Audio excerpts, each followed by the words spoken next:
Hello everyone, it's me, your Vijay sir, and welcome to your social science class.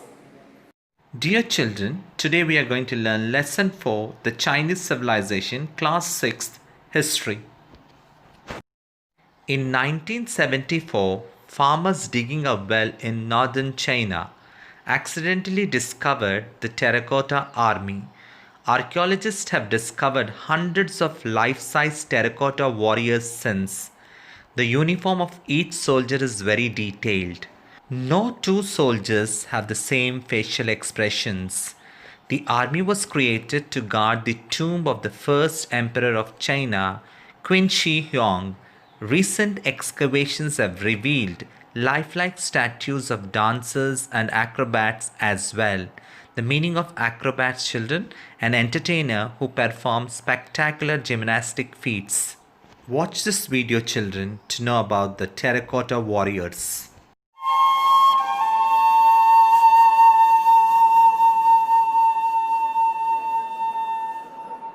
Ranking alongside the Great Wall and the Forbidden City as one of China's top historical sites, the Terracotta Warriors are a vast subterranean army guarding the tomb of China's first emperor, Qin Shi Huang. Located just outside the Chinese city of Xi'an, the life-size warriors remained undisturbed in the ground for over 2,000 years until they were discovered by chance in 1974. Local farmers digging a well uncovered an underground vault made of earth and timber that contained one of the greatest archaeological discoveries of the 20th century. It eventually yielded over 8,000 terracotta soldiers and their horses, all lined up in battle formation, ready to protect the tomb of the man who unified China.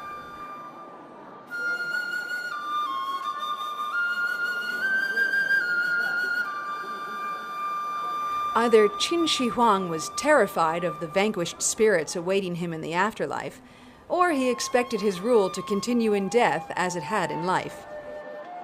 Archaeologists believe that the warriors they've discovered so far may be part of an even larger army that remains buried around the emperor's tomb. The complex is so vast that excavation of the tomb could take decades to complete.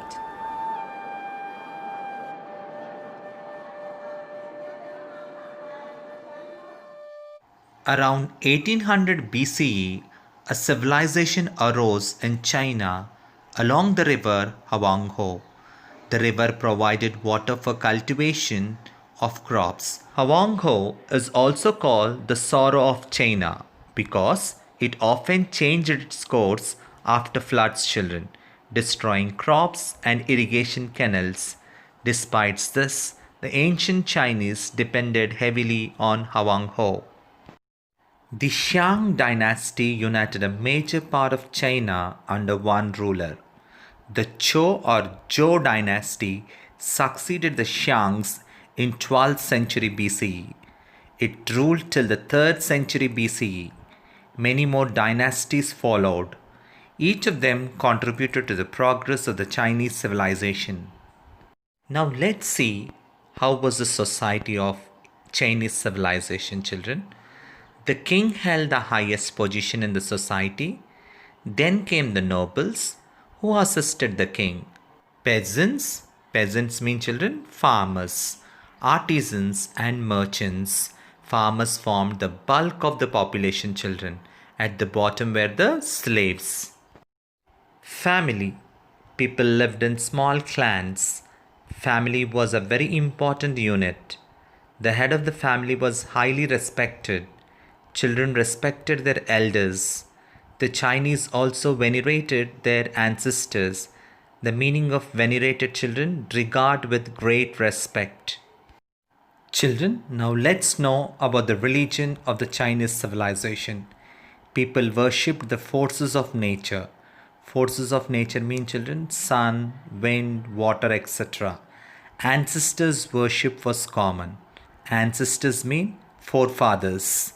It was believed that after death, a human being turned into a powerful soul, which had to be worshipped. Oracles and priests were highly respected. The priests were believed to be in close touch with the gods. People who wanted to know their future consulted them. Later, many people accepted Confucianism and Taoism as their religion. Confucianism is a philosophy preached by Confucius, a famous thinker and preacher. It is all about moral education, children. Taoism is a philosophy based on the teachings of Lao Tzu, who lived a little before Confucius. Now let's see occupations, children. Under that, let's first see agriculture. A majority of people practiced agriculture. A vast irrigation network helped to increase crop production. Rice, wheat, barley, sorghum, millets, soya bean, and tea were the main crops. The Chinese were the first to cultivate tea.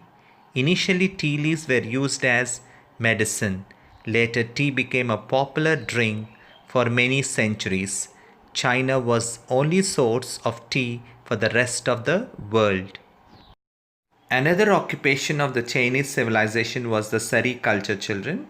It means the production of silk and the rearing of silkworms. The Chinese were the first to make silk. They reared silkworms on mulberry trees. The weavers wove cloth from the threads. Chinese silk was famous all over the world. For a long time, it remained the chief item of export for the Chinese. Another occupation was the metalwork. The Chinese craftsmen specialized in metalwork. Bronze casting was highly developed. People made beautiful statues, weapons, and bronze vessels decorated with figures of animals and dragons. They also knew iron smelting. The meaning of smelting, children, is a process of applying heat to ore in order to extract a basic metal. Pottery making. The Chinese made beautiful glazed pottery from porcelain. They crafted a lot of items such as vases, jars, cups, saucers, and bowls. These vessels, called China ware, had a glossy surface and were decorated with pictures and other colorful designs. Another occupation was woodwork, children. China was rich in timber. Timber means wood, children. So timber was used to construct buildings. The palace walls were made of polished wood. The Chinese also crafted beautiful objects of wood inlaid with ivory.